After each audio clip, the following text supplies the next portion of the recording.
Jesus heals a boy with an evil spirit. When they joined the rest of the disciples, they saw a large crowd around them, and some teachers of the law arguing with them. When the people saw Jesus, they were greatly surprised and ran to him and greeted him. Jesus asked his disciples, "What are you arguing with them about?" A man in the crowd answered, "Teacher, I brought my son to you because he has an evil spirit in him and cannot talk. Whenever the spirit attacks him, it throws him to the ground and he foams at the mouth, grits his teeth, and becomes stiff all over. I asked your disciples to drive the spirit out, but they could not." Jesus said to them, "How unbelieving you people are! How long must I stay with you? Bring the boy to me." They brought him to Jesus.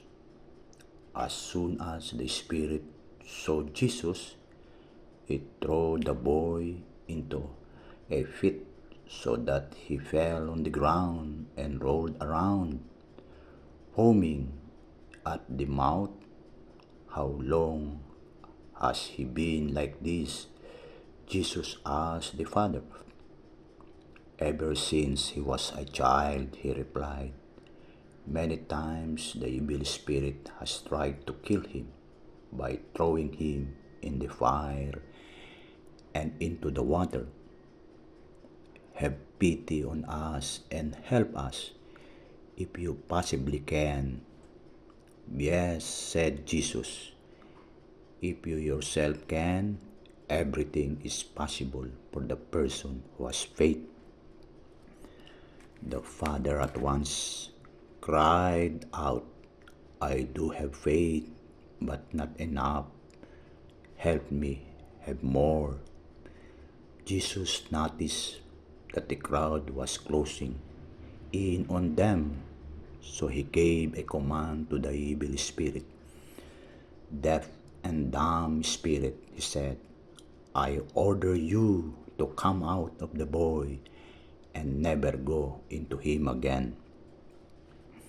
The spirit screamed, threw the boy into a bad fit, and came out. The boy looked like a corpse, and everyone said, "He is dead." But Jesus took the boy by the hand and helped him rise, and he stood up. After Jesus had gone indoors, his disciples asked him privately, "Why could not we drive the spirit out?" "Only prayer can drive this kind out," answered Jesus.